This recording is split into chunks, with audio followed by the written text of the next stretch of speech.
Buenas tardes amigos. Antes de comenzar quiero dar un agradecimiento a la doctora Isabel Torres, presidenta de la seccional centro-occidental de la Sociedad de Obstetricia y Ginecología de Venezuela, por la invitación de la que fui objeto para poder departir este jueves 19 de agosto con ustedes. También quiero agradecer a los compañeros que están respaldando la actividad, amigos, colegas, y en especial también a un grupo de alumnos de los que he formado con el Centro de Enseñanza de Ultrasonido en Medicina en Barquisimeto, de varios lugares de Venezuela. Les agradezco que estén el día de hoy acompañándome y espero que esta actividad que vamos a hacer, que es muy interesante, les pueda servir de utilidad para su ejercicio diario. Vamos a hablar de defectos abiertos del tubo neural.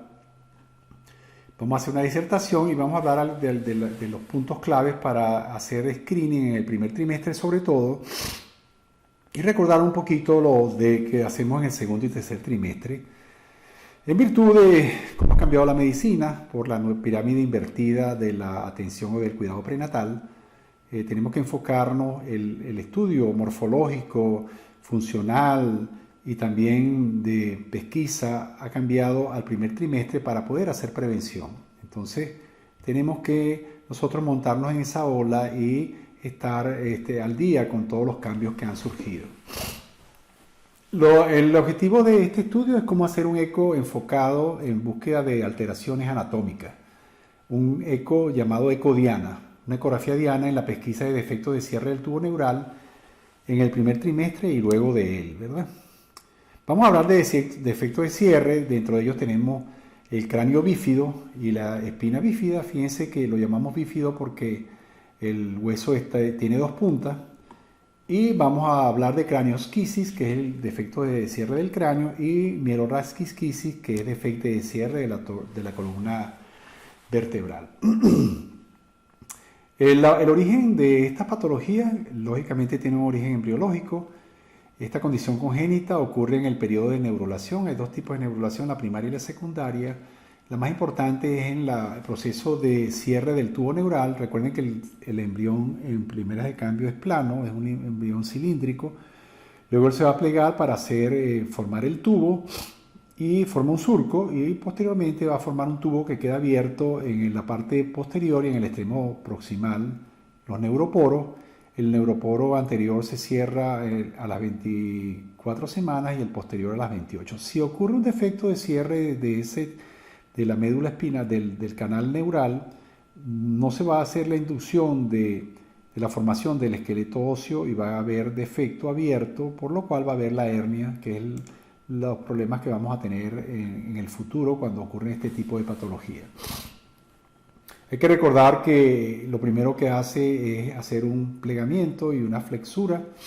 Con eso se forman las tres vesículas primarias, que son el prosencéfalo, el rombencéfalo y el mesencéfalo, que van a originar esas estructuras que vemos allí, que son las estructuras de origen de esas vesículas. Para poder entender el tema que vamos a discutir y los hallazgos morfológicos que vemos en la ecografía, tenemos que recordar algunos puntos claves del desarrollo del encéfalo. Hay que recordar que el encéfalo se sigue desarrollando durante toda la vida, que hay una comunicación entre el espacio intracerebral o intraaxial y el espacio extraaxial. Hasta las 18 semanas se comunica el cuarto ventrículo con la cisterna magna, que el cono medular, que es la punta de la columna vertebral, esa parte triangular, va a estar a nivel de L2 ya después del segundo trimestre, pero en los primeros meses, en el primer trimestre, lo vamos a conseguir por debajo de la L2, L3, e incluso a las 8 semanas va a estar completamente inmerso dentro del sacro. El líquido cefalorraquídeo se produce en los ventrículos, que se llama espacio intracerebral, y va a drenarse hacia el espacio subaracnoideo, que es el espacio extracerebral. Cualquier obstrucción, ya sea de cualquier tipo, incluso mecánica, va a llevar a aumento o a déficit de drenaje del líquido cefalorraquídeo, y el espacio subaracnoideo va a estar seco. Es lo que vamos a hablar nosotros cuando hablemos de cerebro seco. Por otro lado, por último, el cuerpo calloso termina de consolidarse a las 22 semanas. Dentro de los efectos de cierre del tubo neural, su frecuencia es una patología frecuente. Ocurre aproximadamente de 3 a 12 por 10.000 y depende del país. En Estados Unidos está 3 por 10.000 y por ejemplo hay países, en Chile está en 7, 10, pero en otros países no sabemos la estadística de Venezuela en este momento.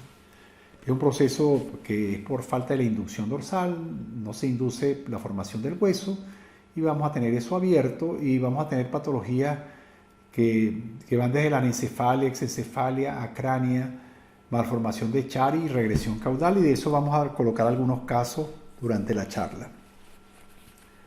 Fíjense que es muy importante esta lámina que está acá, porque ella lo que dice es la dinámica, habla de la dinámica del líquido cefalorraquídeo. El líquido cefalorraquídeo se produce en los plexos coroideos y va a pasar del tercero, los laterales, hasta el acueducto de Silvio, de allí al cuarto, y luego drena al espacio subaracnoideo a través del agujero de Magendie. Eso va luego a pasar a los espacios subaracnoideos que están en la parte más apical, más proximal de la cabeza, para llegar a las granulaciones subaracnoideas de Paccioni, y allí se reabsorbe y pasa a la circulación general. Si ocurre una obstrucción, que es lo que pasa cuando ocurre en la espina bífida o el mieloma meningocele, hay un enclavamiento o una herniación de estas estructuras y ocluyen este espacio acá y se va a ocluir todo el cuarto ventrículo y el agujero de Magendie, y no va a haber salida de líquido que se produce en los ventrículos, y va a haber aumento de presión hacia arriba, hacia los ventrículos, y va a producirse la ventriculomegalia y vamos a tener el espacio subaracnoideo seco, que es los signos que vamos a ver en la ecografía. ¿De acuerdo? Entonces, fíjense que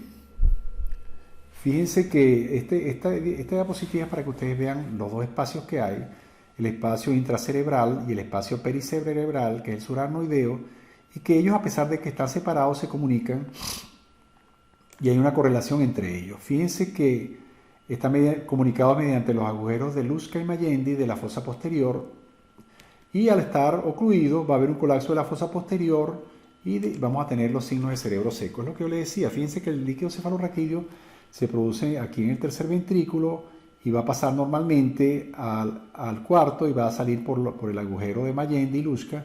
Cuando hay el problema de la espina abierta, esto va a hacer tracción hacia abajo y va a ocluir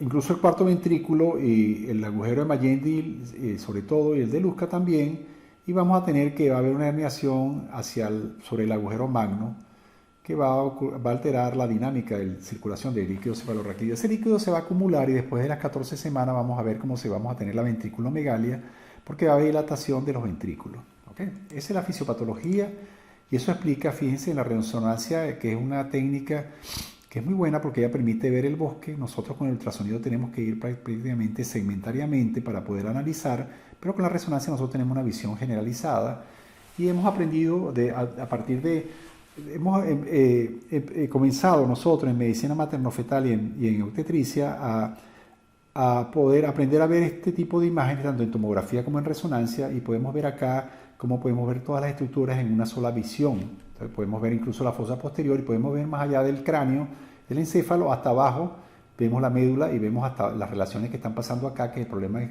que hay un enclavamiento o una herniación de estas estructuras que ocluyen el drenaje del líquido cefalorraquídeo. Fíjense, esto es lo que ocurre en la espina bífida y esto es lo normal. Aquí hay un libre flujo entre el espacio intraxial y el espacio extraxial. Entonces vamos a hacer la espina bífida en la búsqueda del diagnóstico precoz en el primer trimestre. Recuerden que hay dos tipos de eco. El eco que hacemos de las 6 a 10 semanas y el eco que hacemos de las 11 a 14 semanas en el primer trimestre. En ese primer eco, la ecografía, la neurosonografía nos va a ofrecer solamente hasta las 9 semanas esta imagen en forma de herradura, que son las vesículas cerebrales de las que hablábamos, donde tenemos el prosencéfalo, el mesencéfalo y el rombencéfalo. ¿Se recuerdan? Allí no podemos hacer, por ejemplo, diagnóstico de oroprosencefalia porque todavía el cerebro no se ha tenido la segmentación y la división por la hoz del cerebro. Por eso hacemos el eco de las 11 a las 13 para ver estas estructuras, y vamos a hacer un corte. Son varios cortes que hacemos. Uno de ellos es el corte sagital, donde se ve el hueso nasal y el paladar, y en ese corte sagital, fíjense, vamos a acostumbrarnos nosotros a ver una estructura. Fíjense que aquí se ve como un muñequito o como una persona con un brazo, unas piernas y otro espacio aquí atrás. Se ven 3 espacios. Esos 3 espacios siempre deben estar y vamos a acostumbrarlos a verlos, que es la evaluación sagital de la fosa posterior, donde el espacio acá del medio, que es el cuarto ventrículo o la translucencia intranucal, es de lo más importante, e incluso se han creado tablas para ese diámetro poder correlacionarlo con alteraciones de espina bífida abierta. Entonces, estos tres espacios los vamos a describir en adelante y lo vamos a aprender a ver, ¿ok? Esos espacios que están allí son de la fosa posterior, pero también vamos a estudiar tres cortes axiales que lo vamos a ver ahorita en adelante, como lo hacemos en el segundo y tercer trimestre. Entonces, los cortes que hacemos son estos: un corte axial, que es el mismo que usamos para ver el paladar, para ver el hueso nasal, para hacer los ángulos de la cara, e incluso aquí ya lo vemos otra vez. Ve que aquí se ve como el muchachito sentado con los brazos y las piernas extendidas, y la parte horizontal viene siendo el diencéfalo, la parte horizontal que se ve acá también viene siendo el acueducto de Silvio y el tercer ventrículo, mientras que las verticales, las proyecciones, tres proyecciones son de delante a atrás el tallo, el cuarto ventrículo y la cisterna magna, y atrás vemos por fuera, que no interesa para la parte de la espina bífida, la translucencia nucal. Los cortes transversales que hacemos, vamos a hacer un corte arriba, alto, un corte intermedio y un corte bajo, ¿ok? Son tres cortes axiales. Claro que se necesita tener buena tecnología, sin embargo esta parte es un poquito más de mayor diámetro que el hueso nasal y podemos verlo incluso con equipos de gama media. Entonces, esto lo coloco acá para que vea que también podemos ver la columna en el primer trimestre, pero solamente eso es muy bajo la sensibilidad para ver las lesiones por lo pequeña que es, ¿ok? Pero estamos yendo hacia allá, incluso con la ecografía tridimensional se puede ver incluso el cono medular en el primer trimestre, ¿ok? Este corte se llama trasventricular, este corte es trastalámico. Fíjense que aquí se ve como una letra A. Fíjense los espacios que yo les decía, esto es espacio intracerebral o intraaxial, el acueducto de Silvio, el tercer ventrículo también.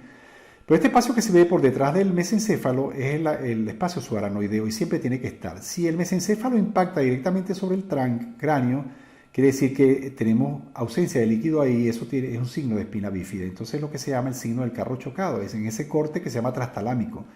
Porque este es un corte ya más distal que se hace a nivel debajo del cerebelo. Entonces tú ves aquí como tres espacios, no, estos mismos tres espacios que ven acá son estos tres espacios que ustedes ven acá. Aquí está el tallo, este es el cuarto ventrículo, otra translucencia intranucal, aquí vemos el cerebelo, debería estar el cerebelo, pero ese es el plexo coroideo, y aquí vamos a tener la cisterna magna y el cráneo. ¿Okay? Esos cortes los hacemos, y fue Chagui en el 2009 quien hace la descripción de estos tres espacios y la correlación que debe existir entre la relación entre el diámetro del tallo cerebral y el diámetro que vamos a tener detrás del tallo cerebral al cráneo. ¿Okay?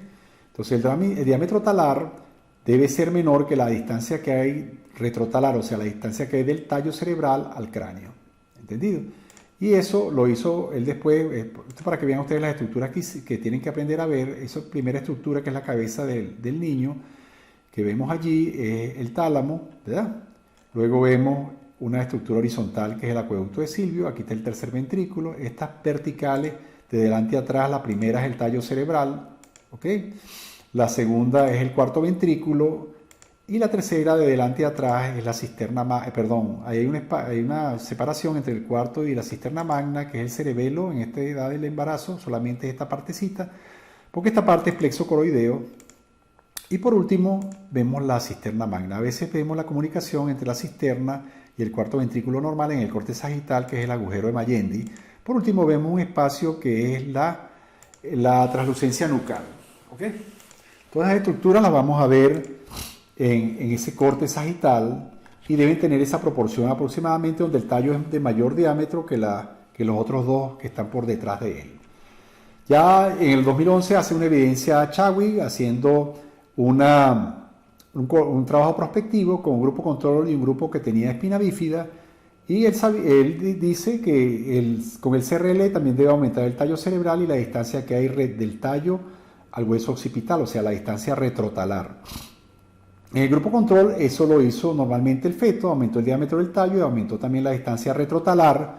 Pero en el grupo espina bífida se demostró que el tallo incluso era de mayor diámetro que en el normal, mayor del P95 cuando lo cuantificaban de acuerdo a los nomogramas, y la distancia retrotalar disminuida. Entonces la conclusión fue que si la relación o la división entre el diámetro del tallo sobre la distancia retrotalar, o sea la distancia tallo occipital, era mayor de 1, deberíamos hacer un diagnóstico específico entre las 16 y 18 semanas sobre la columna vertebral. Incluso lo dejaba como un marcador de riesgo de espina bífida. ¿Ok? Entonces, este primer espacio es el tallo y este otro espacio es el espacio retrotalar. ¿Ok? Y entonces, cuando dividíamos el espacio 1, que es el tallo, entre el espacio 2, que es la distancia del tallo al cráneo, esa debe ser siempre menor de 1. ¿Ok? Si es mayor de 1, deberíamos buscar pesquisar riesgo de espina bífida. Fíjense, siempre hay 3 espacios. ¿Ok?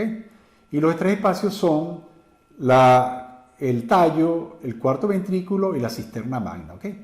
Entonces, esos 3 espacios deben estar allí. Si el tallo aumenta de tamaño y el espacio retrotalar disminuye, estamos ante una espina bífida. Pero si el diámetro del tallo disminuye y el espacio retrotalar aumenta, incluso no se ven las dos divisiones, estamos ante un Dandy Walker, un riesgo de Dandy Walker. ¿Okay?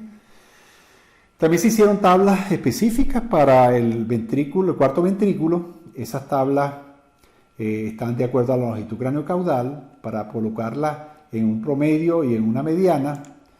Y también se hicieron normogramas para el tamaño del cuarto ventrículo, de la translucencia intranucal y también para la distancia del tallo al occipital se hicieron. Fíjense que esto que vemos acá, esos 3 espacios que vemos también en el corte transversal, de delante a atrás vamos a tener el tallo cerebral, el cuarto ventrículo, el plexo coroideo, la cisterna magna y el hueso occipital. ¿Ves? Que es lo que estamos cortando aquí: tallo, cuarto ventrículo, cisterna magna y hueso occipital.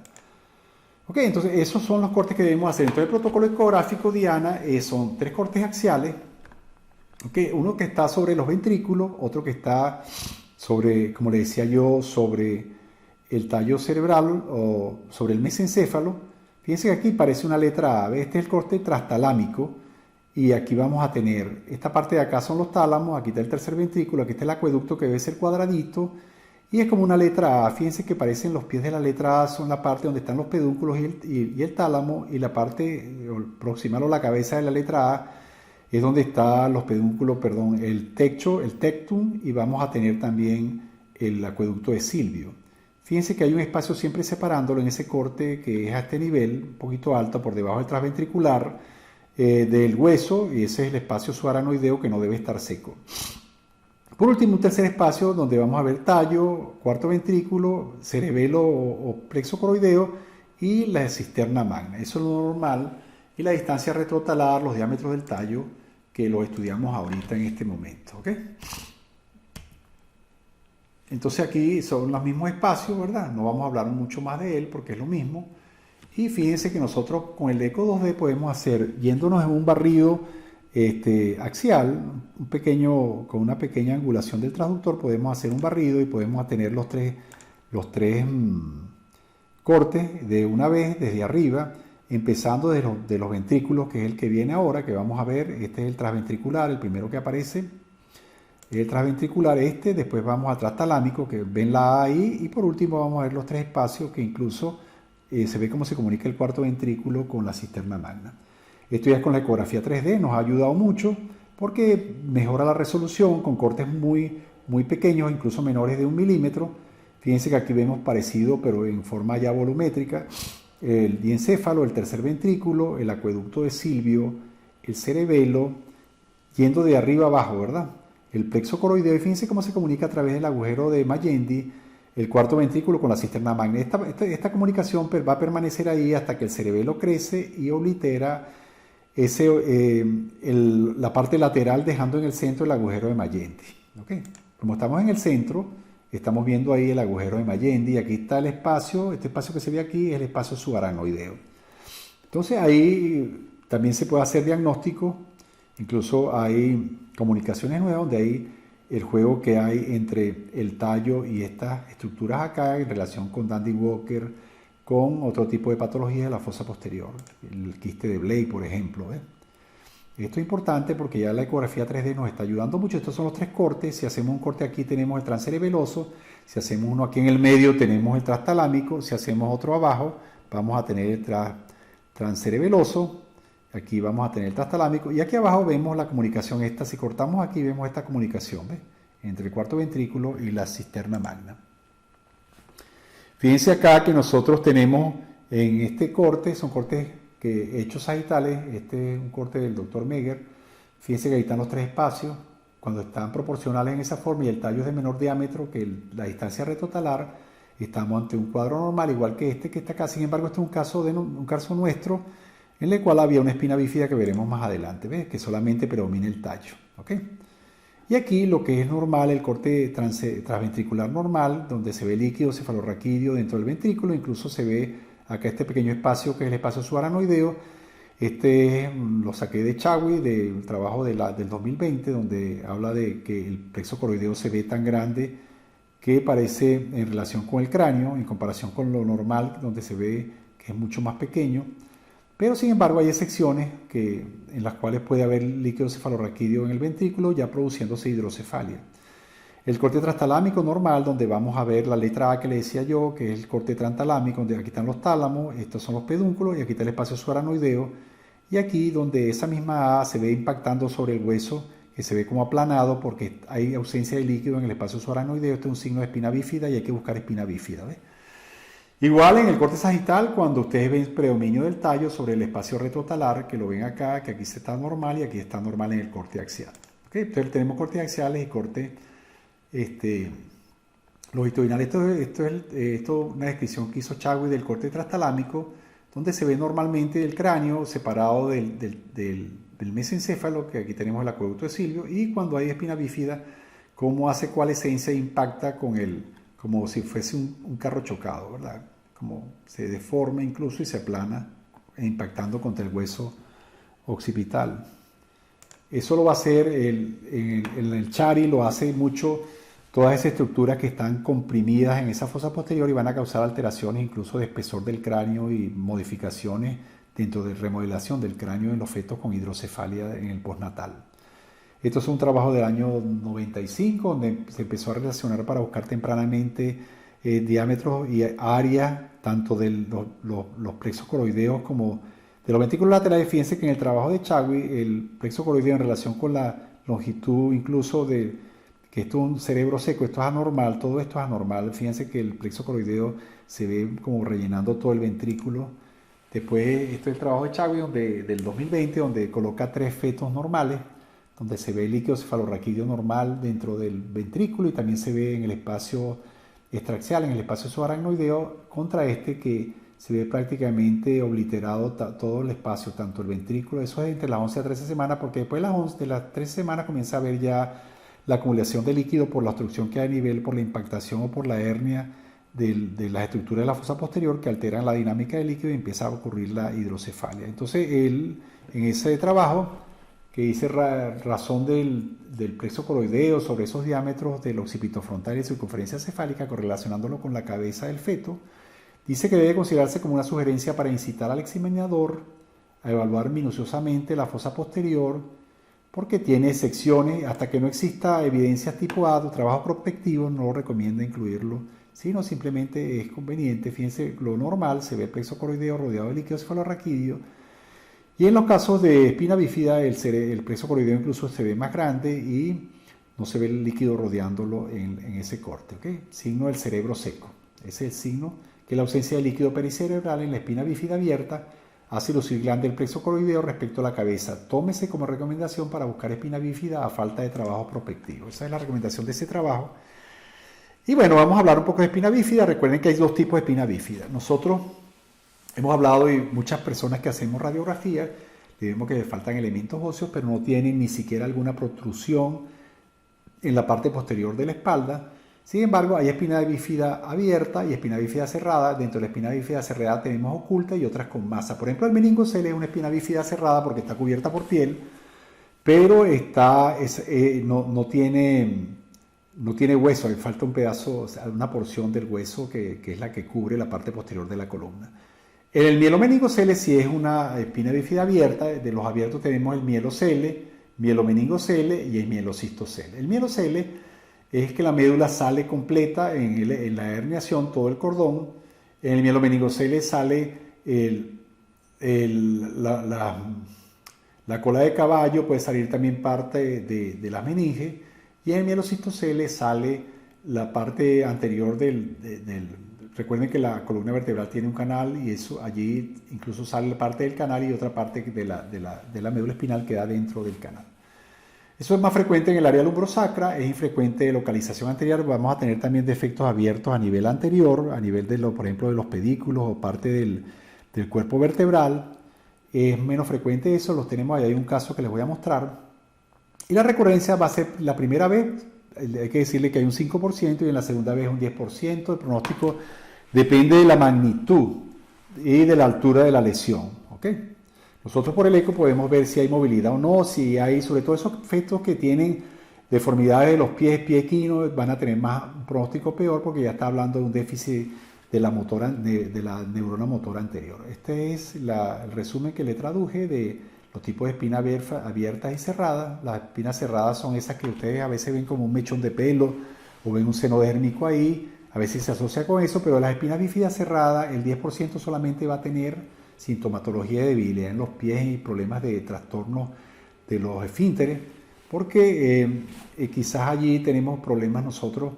Es cuando la columna vertebral, como les enseñaré después, para que vean cuando una columna está anclada o no, cómo la van a explorar. ¿Ok? Este es un caso nuestro, de un paciente que mandaron de 25 años, una embarazada primigesta, acudió a realizarse un eco morfológico de rutina, con una longitud cráneo-caudal de 77, correspondía a 13 semanas más 6 días. Según fecha de última regla tenía 14 más 6, como cumplía con la longitud cráneo-caudal. Recuerden que incluso la ecografía se considera tan igual que una regla exacta. Incluso se tiene un gran valor a veces sobre la regla para calcular la edad gestacional. Bueno, como tenía 77, recuerden que el eco morfológico se hace entre los 45 y 85, aplicaba y se introdujo para el morfológico de ese dálmorfo, y entonces notamos en la exploración que tenía desviación de los pies, la columna era difícil, no tenía hay niños que como verán en el otro caso, se ven muy bien, hay unos que se ven muy bien, otros no se ven tan bien, a pesar de tener equipos de buena calidad, puede pasar que no. Y bueno, le notamos que dentro de los hallazgos tenía un pie equino, ¿ves? Los pies estaban equinos y había una desviación de los pies. Yo pensé que podía haber una displasia esquelética, una espina bífida o abierta o una neoploidía. ¿Qué sector anatómico explorar para buscar en columna? Porque no teníamos accesibilidad a una buena columna. Hacer cortes axiales, los 3 cortes que dijimos, transcerebeloso, transtalámico y transventricular, y el corte sagital. Buscar el diámetro del tallo y el diámetro del tallo al cráneo dentro de las estructuras. Le hicimos su morfológico, vimos bien algunas estructuras, pero no vimos en este caso, no vimos, donde vimos las estructuras retro que debe hacerse. Recuerden que para hacer este estudio tienen que ver solamente del tórax hacia arriba. Y entonces aquí nosotros vimos los espacios, vimos el diencéfalo, vimos el tallo, el cuarto ventrículo, y vimos también la cisterna magna, y pudimos ver mejor en este otro corte el hueso nasal y el paladar, que se veía perfecto. Por allí nos alentó un poco, nos tranquilizó. También hicimos el corte transtalámico, fíjense la letra A que le decía yo, que es a nivel del mesencéfalo, aquí está el acueducto, que está un poquito más adelgazado. Sin embargo, el espacio pericerebral o el surarnoideo se ve bien. Habían otros marcadores que estaban bien en el corazón, pero a nivel del ducto había una onda un poco reversa. Pensamos que no se descartaba que pudiese haber, aquí está el transtalámico, no se descartaba en este feto no lo vi más, no sé qué pasó, pero sirve para hacer el ejercicio porque tenía una malformación que es un marcador también extracraneal y extrarraquídeo como son los miembros de espina bífida abierta. Entonces, también tenía riesgo ese feto de cromosomopatía, porque ahorita tenemos el test no invasivo, que es la célula, el ADN en sangre materna, que es un estudio que tiene una alta sensibilidad y especificidad, y estamos usándolo acá porque no tenemos ni genética para citogenética, y menos para estudios estructurales tampoco. Moleculares menos todavía. Fíjense que cuando hicimos para buscar el hueso nasal incluso la nariz tiene una forma extraña, está como deprimida aquí, el hueso no se ve bien, y cuando esta parte de la fosa posterior la vi mejor en este corte, pero si era elocuente el predominio del tallo cerebral sobre la zona retrotalar. Este es el cráneo, esta es la translucencia, perdón, este es el cráneo, esta es la translucencia nucal y este era el agnio que estaba por aquí. Pero fíjense que el espacio retrotalar estaba muy pequeño. Entonces pensamos que sí podía haber allí, en ese feto, tenía pie equino también. Y también vimos, pero fíjense que este feto, en el cual estábamos sospechando, no tenía el cerebro seco, incluso había líquido en la zona, en este caso, que son excepciones. ¿Ven? Pero sobre todo, claro, sí llamaba la atención esta forma de los plexos coroideos. Y entonces nos fuimos al trastalámico y sí vimos el signo del carro chocado, como lo ven aquí, donde se ve que el mesencéfalo está haciendo coalescencia con el cráneo. Entonces es un signo que también nos hablaba de que podía haber una espina bífida. ¿Ves? Entonces nos fuimos a la columna, un poco escéptico, pero sin embargo en este feto sí fue elocuente. Fíjate que en los cortes ortogonales, en el sagital se ve un escal levantado de hueso y aquí en el axial se ve que faltan los elementos. Fíjense que cuando uno va a buscar columna tiene que buscar 3 núcleos óseos, como lo veremos más adelante en la exploración de la columna. Y vemos también la tumoración atrás. Aquí en este video vemos cómo incluso se ve cómo termina la piel. Fíjense como en este caso uno ve la piel y ve aquí la piel y ve que aquí no hay piel. Ve como ya viene gruesa con el subcutáneo y aquí se ve una membrana que es la meninge. Incluso se ven en el video, se puede ver que también está las raíces nerviosas ahí, porque se ven como tabicando el quiste. Y eso aquí, eso nos dice que hay un mielomeningocele. ¿Okay? Por eso estaba dando toda esa clínica.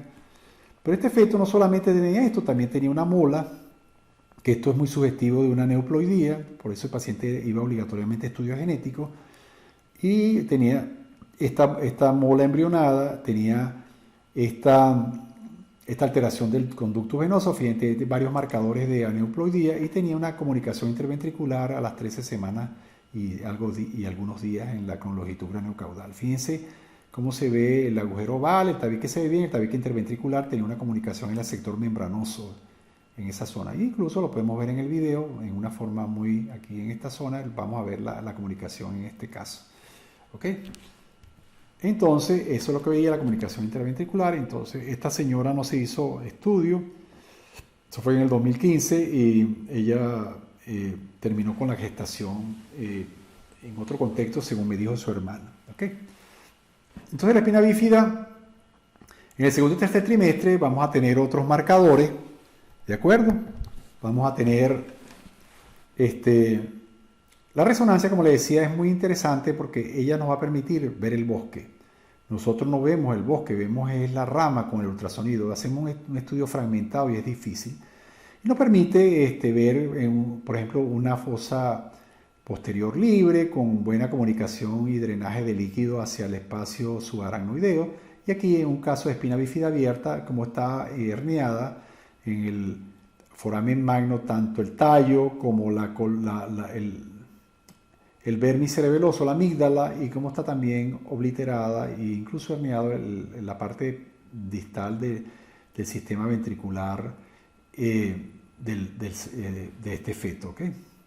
Entonces, eso es lo que hay, por ejemplo, en Arnold Chiari, que es uno de los cuadros que más se asocia. Vamos a tener una fosa posterior pequeña, una herniación del cuarto ventrículo, va a estar herniado el tallo, vamos a tener ventriculomegalia y espina bífida abierta. Entonces, eso es muy importante. Fíjense que nosotros en el segundo y tercer trimestre tenemos que conocer muy bien los elementos, porque ya tenemos que explorar muy bien la columna. Y saber que ecográficamente vemos 3 núcleos de osificación, uno de ellos son las láminas, los 2 laterales posteriores y uno anterior que es el cuerpo. ¿Okay? Y en la espina bífida, en búsqueda del diagnóstico en el segundo y tercer trimestre, tenemos que tener los cortes diana, el protocolo es hacer un corte longitudinal donde debemos aprender a ver la piel, la parte subcutánea, el hueso que lo cubre por encima, y aprender a diferenciar la piel, por ejemplo, como le mostré, de la membrana delgada de la meninge, para saber si es abierto o no, ver la tumoración a ver si hay raíces como se mueven en el eco que les mostré, y en el corte transversal es muy bueno porque ahí ustedes van a ver como las vértebras yéndose desde el axis y el atras hasta abajo, hasta la parte sacra. Ellas tienen arriba como un techo, parece una casa china, que son las láminas, y van a ir de una en una viéndola para ver si hay algún defecto. Es una forma muy buena de hacerlo, lo pueden hacer con un barrido en forma de video. El corte transversal es muy bueno para ver sobre todo la ausencia de hueso, porque lo ven individualizado. El corte encefálico, vamos a hacer cortes axiales, lo más importante los transventriculares.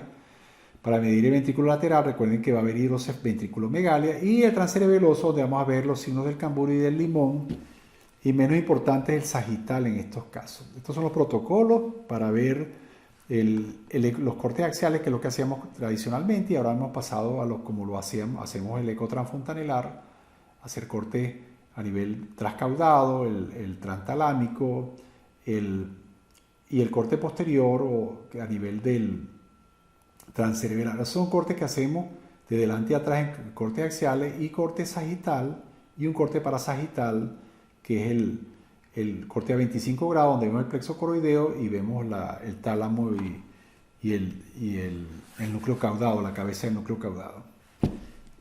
Hay una nueva guía. Fíjense que cuando nosotros hacemos el eco y vemos una cisterna magna menor de 10 milímetros, podemos pensar que el espacio subaracnoideo está obliterado, y eso lo vamos a ver menos de 2 milímetros. Vamos a ver la cisterna magna ausente cuando veamos el signo del cambur y el signo del limón. Esta es la nueva guía que estamos incluyendo ahora. Es la nueva guía de ISO 2021 de abril, donde se incluye la volumetría, que no estaba incluida. Incluso con volumetría estamos viendo ya el cono medular en el primer trimestre. ¿Okay? Entonces tenemos aquí cortes axiales de la columna, lo que yo le decía, como se ve la parte de las láminas arriba, y los cortes con 3D para ver el modo esquelético, para ver los elementos óseos, un corte a nivel, por ejemplo, de los cuerpos, un corte a nivel de las apófisis transversas, y un corte donde se ven los 3 núcleos de osificación. ¿Okay? Este es un eco nuestro. Dice que vamos bajando, lo que hace el corte cuando va la línea verde, a medida que vamos bajando desde la piel abajo, vamos viendo las estructuras en el recuadro de abajo, que es el corte coronal. Entonces, fíjense que aquí vemos la columna, las costillas, y podemos chequear si falta un cuerpo, si hay una hemiberquia. Fíjense cómo vamos viendo esta parte de acá, que son las apófisis transversas, y luego llegamos incluso a ver los cuerpos vertebrales. La resolución es muy buena y nos ayuda realmente, y está realmente ya con evidencias que es mejor explorar, ayuda mucho, pero eso facilita la evaluación del sistema, pero no contraindica la exploración. Incluso los equipos que están viniendo ahora, ya uno los coloca y hacen, así como miden el biparietal en una forma automática, tienen protocolos para hacer la neurosonografía. Cortes axiales de la columna, según la norma ISO de abril de 2021, y el corte sagital, donde entramos y podemos ver la médula espinal. Recordar que es bajo riesgo si tenemos un atrio menor de 10 milímetros, y es de alto riesgo si la cisterna magna es menor de 2 milímetros. Ya debe ser entre 2 y 10. ¿Okay? Corte sagital, fíjense cómo se ve la piel, el tejido subcutáneo. Fíjense cómo se ve lo que yo le digo como la casita china y el cuerpo. Y fíjense el corte coronal. Ahí vemos los 3 cortes, coronal, axial. Esto es para mostrarles los 3 elementos de osificación, los más importantes, que son las láminas, o estos procesos laterales que están acá. Aquí se está empezando a formar la espina, la apófisis espinosa, y aquí está la médula espinal, que se ve totalmente con su estuche dural, ¿entienden? Eso hay que aprenderlo a ver. Los cortes sagitales en un tridimensional, axial, sagital y coronal, y el modo esquelético para poder ver las estructuras óseas con un filtro que quita la parte blanda y deja la parte ósea. Un corte que hacemos aquí a nivel del cuerpo, un corte que hacemos a nivel de las apófisis transversas, y un corte donde se ve con máxima transparencia, donde se ven todos los elementos, los 3. Y podemos ver de una vez el que le mostré en el barrido que yo le hice, si falta uno o no, si hay una hemivértebra, etc. Esta es la forma de medir el atrio. No viene al caso, pero bueno, el atrio se mide a nivel de donde está la cisura parieto-occipital. Y bueno, la cisterna magna, que la podemos medir, y debe medir entre 2 y 10. Esto debe tener forma de un 8, los 2 hemisferios, y el centro es más ecogénico, que es el vermis. La cisterna, esto que está aquí, es rezaguos de la bolsa de Blay, y vemos que debe medir entre 2 y 10. Si ustedes ven una forma de cambur y no ven cisterna magna, deben pensar que hay una espina bífida abierta.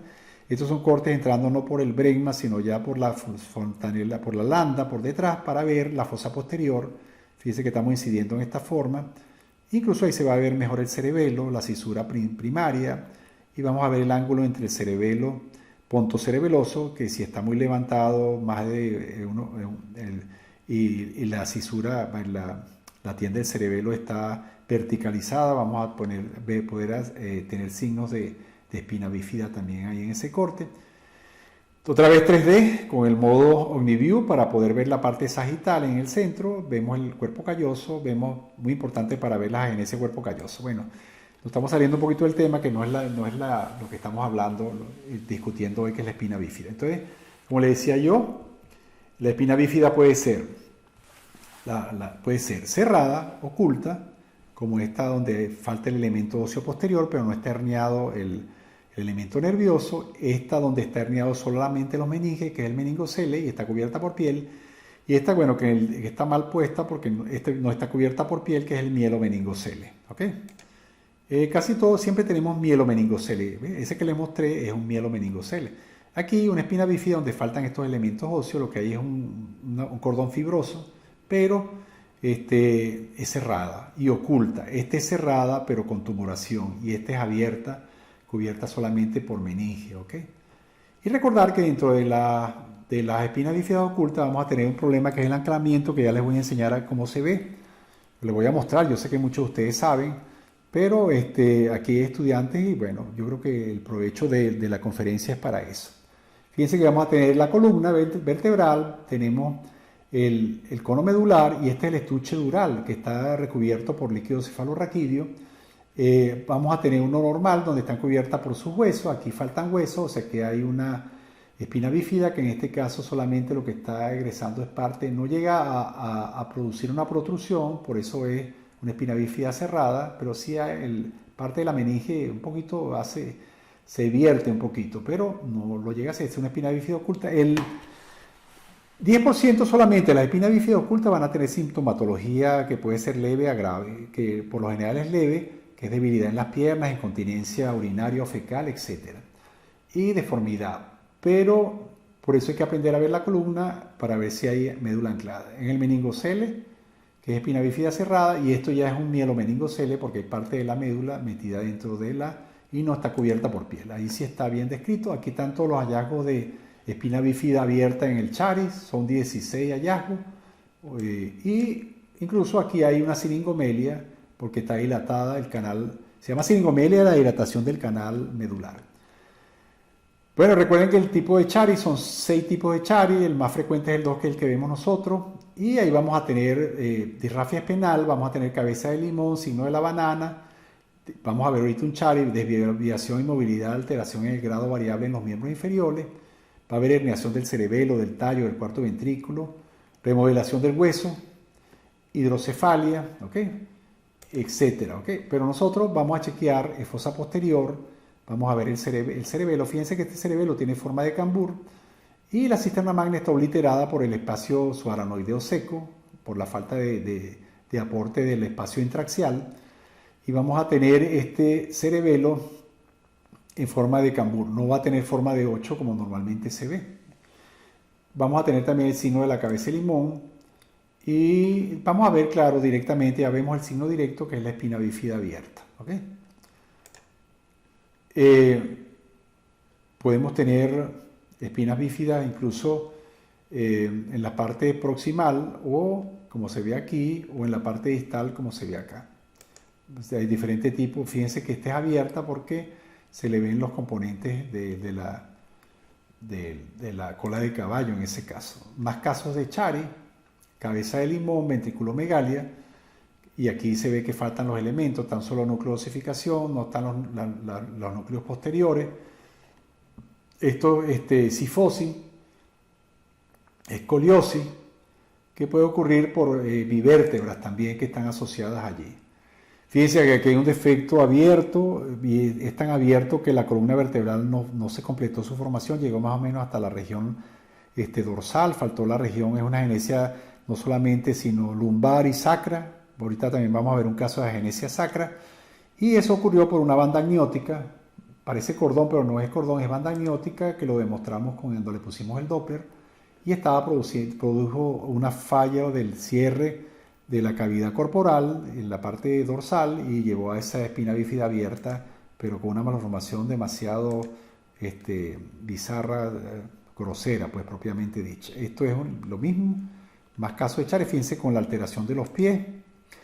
Y esto se lo voy a mostrar, está interesante porque aquí viene bien la médula, la parte dorsal, pero esto es un meningocele ventral, o sea, está dentro del abdomen. Fíjense cómo ahí el defecto parece más bien una cloaca o un defecto de cierre del recto, pero no lo era porque no hay elementos óseos. Eso es lo que lo define lo definió como un defecto de cierre del tubo neural.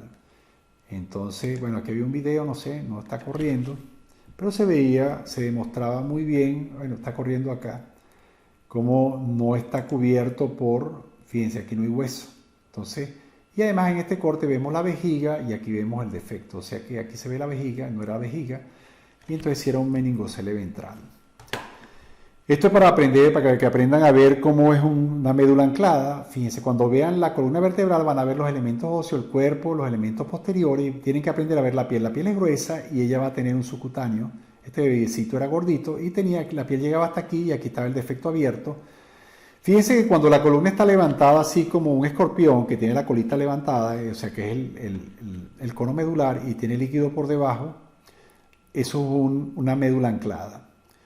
Debe ser invertida, la cola debe descansar sobre el cuerpo vertebral y el líquido debe estar por detrás. ¿Ok? Eso es una médula anclada. Entonces una médula anclada es cuando el conducto queda anclado parte de la cola de caballo y ella no puede ascender. Fíjense, ella debe estar a nivel de L2, L1 ya después de las 24 semanas ya término, pero fíjense que está por debajo de L3 y está anclada porque está fija al sacro. Entonces, y el filum se ve grueso, entonces eso hace que produzca la alteración de la dinámica porque produce tracción y eso ayuda a obliterar y a que también aparte que la fosa posterior es pequeña, a hacer tracción y a traerse la parte de arriba y obliterar el drenaje del espacio intraxial al espacio extraxial. De la médula espinal en diversas etapas del desarrollo vamos a tener que al principio a las 8 semanas ocupa todo el conducto vertebral, en el recién nacido debe llegar a L2, después de las 24 semanas debe estar entre L2 y L3. ¿Ok? Aquí está la secuencia, a las 8 llega hasta abajo y fíjense que ya a las 24 debe estar en L2. ¿Ok? Y el cono medular debe estar suelto, no debe estar anclado. Fíjense que esto es normal. Fíjense cómo se ve el canal medular, se ve cómo el filum terminal, perdón, el cono medular está descansando sobre los elementos anteriores. ¿Ok? Y se ve, siempre ustedes por lo general van a ver 3 vértebras sacras. A veces ya después de las 28 semanas pueden ver las 5 y ustedes cuentan de delante a atrás o de abajo hacia arriba. Entonces 3, 2, 1 y estas serían las lumbares 1, 2, 3, la lumbar 5, 4, 3, 2 y aquí está más o menos en 1. ¿Ok? Bueno, también uno lo ve por la lordosis fisiológica, como viene bajando y aquí donde termina empieza a subir, eso ya es sacro. ¿Ves? Termina en L5 y empieza en sacro. Pero fíjense que hay un espacio de líquido amniótico por delante, o sea, en la parte dorsal del cono medular. Cuando hay, eso es no normal, que haya ese espacio ahí de líquido. ¿Ves? En la médula anclada va a estar levantado el cono hacia la parte dorsal y ahí está el cono descansando sobre los elementos anteriores. Aquí es lo contrario. Fíjense que aquí viene la médula espinal y tiene como levantadito el cono medular, así como la colita de escorpión. ¿Ve? Y hay líquido por debajo pegado a los cuerpos. ¿Entienden? Fíjense, en este video lo vamos a ver. Fíjense cómo se ve la cola de caballo aquí, cómo se ve la piel y el tejido subcutáneo y cómo después de la piel viene una membrana fina que es la meninge. Vemos la médula, que es un mielomeningocele que está levantando. Fíjense cómo está anclada, que la está traccionando y la está tirando hacia la parte dorsal. Eso es una médula anclada y eso hay que aprenderlo a ver porque ustedes tienen que reportarla en sus ecos prenatales. ¿Ok? Y bueno, ya esto sería ecografía ya del segundo trimestre a las 36 semanas de embarazo. Fíjense cómo se ve levantado y cómo está el líquido por debajo y cómo están las raíces nerviosas de un mielomeningocele. ¿Entendido? Eso es importante hacerlo temprano porque ahorita la operación está resolviendo muchos problemas y nos está ayudando a diferenciar. Fíjense la diferencia entre una anclada y una normal. ¿Ok? El líquido por delante y el líquido por detrás. La espina bífida oculta es un defecto físico. Ya vamos a terminar, nos quedan unas 10 láminas. La espina bífida oculta es un defecto físico de la estructura del conducto. Lo mismo, va a tener su defecto óseo, más frecuente en el área lumbosacra y puede ser oculta o con tumoración, por ejemplo el meningocele, lo hemos hablado anteriormente, y el pronóstico va a depender si hay anclaje o no, y por eso hay que aprender a verlo. ¿Okay? El anclaje va a ocurrir en estos casos, por lo menos en los casos de estos mechones de pelo, que lo vamos a ver, el seno el seno que vemos a veces, el seno pilonidal, y a veces podemos ver el bulto, el hipomielonmeningocele en la médula anclada. ¿Okay?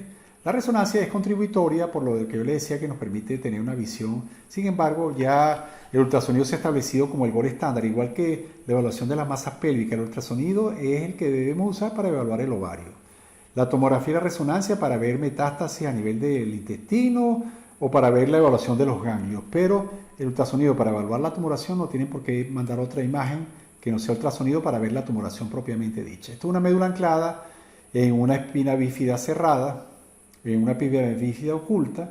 Incluso a veces con la resonancia podemos ver, con la secuencia de grasa, podemos ver el filum terminal, por lo menos aquí tiene una cuerda anclada que llega hasta el E5, fíjense, eso va a causar problemas, ¿verdad?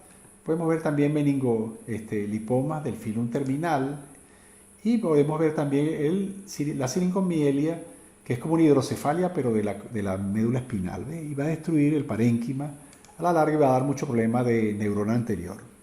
Fíjense que aquí tenemos un feto y este feto lo vi hace unos 20 años atrás y le hice un diagnóstico antenatal en conjunto con el doctor Edgar, que trabajaba conmigo en esa época en ARCA.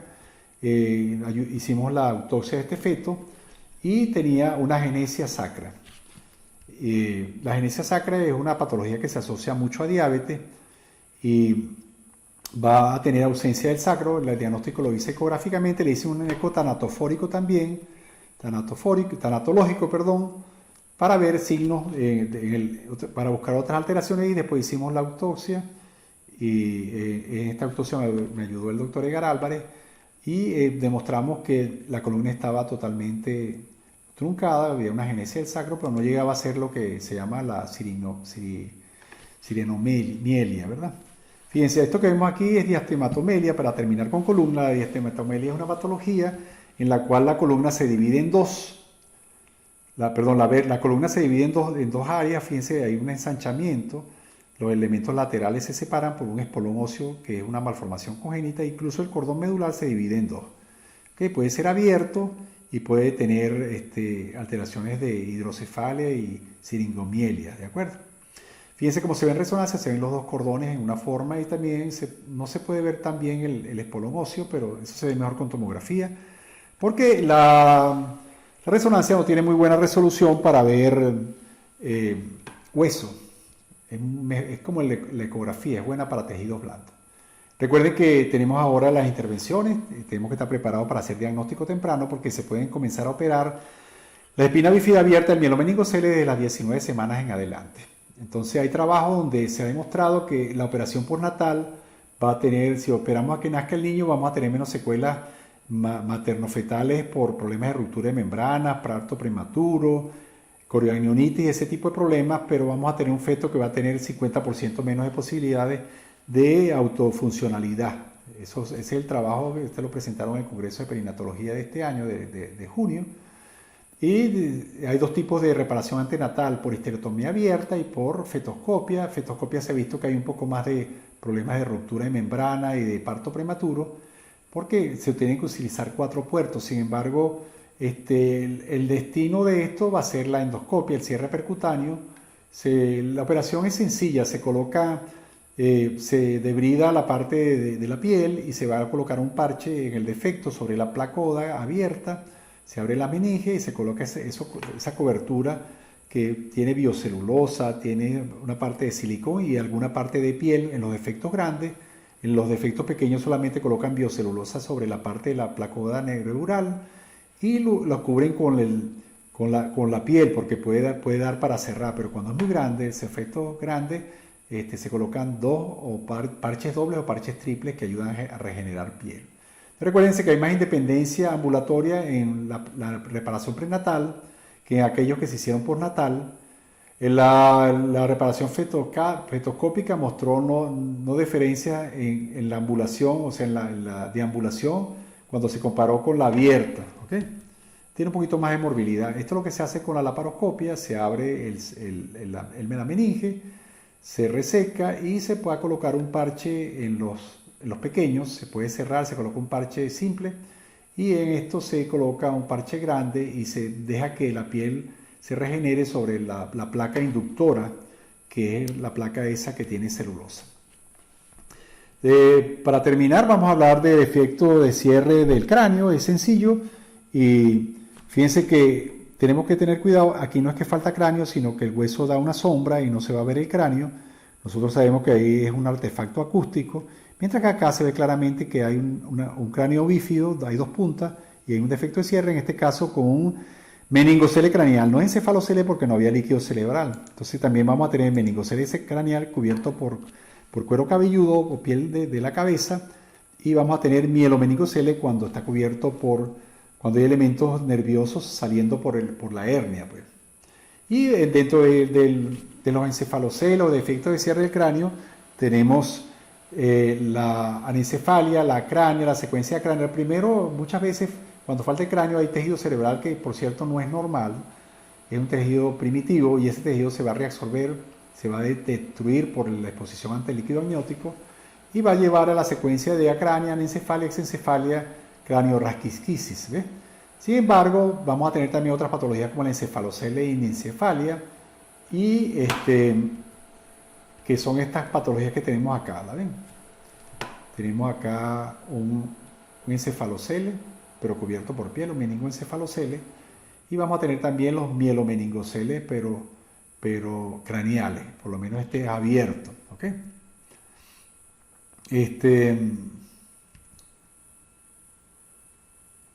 La anencefalia es una de cada 1000, ausencia de bóveda craneal, hemisferios cerebrales ausentes o expuestos al líquido y exencefalia. Fíjense que se dice que no se puede hacer diagnóstico muy precoz. Esto es un feto de 8 semanas, sin embargo tenía una alteración de la cabeza que luego posterior se vio que llevó a otro tipo de problema, pero sí se podemos tener algunas alteraciones en temprano y podemos verla. Esto es una exencefalia, ven que vemos el ojo, vemos que no tiene bóveda craneal y vemos el cerebro primitivo allí que va a terminar al final. Todo esto son lo mismo, exencefalia, cuando hay tejido cerebral, a una anencefalia, pues, va a llevarlo a una anencefalia.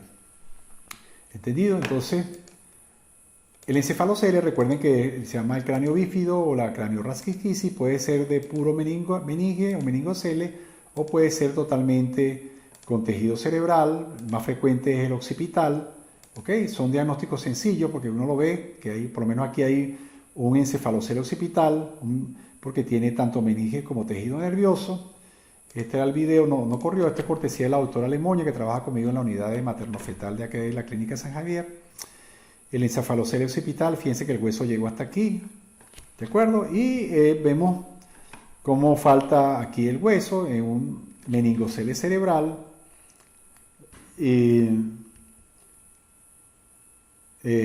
diagnóstico diferencial es con higroma, eso lo primero que aprendemos. Fíjense que parece un defecto del cráneo, pero el cráneo se ve completo. Siempre hay que ver el cráneo porque muchas veces estas cosas, en este caso se había un encefalocele, pero aquí occipital, que faltaba el occipito. Entonces hay que hacer el diagnóstico con higromas quísticos.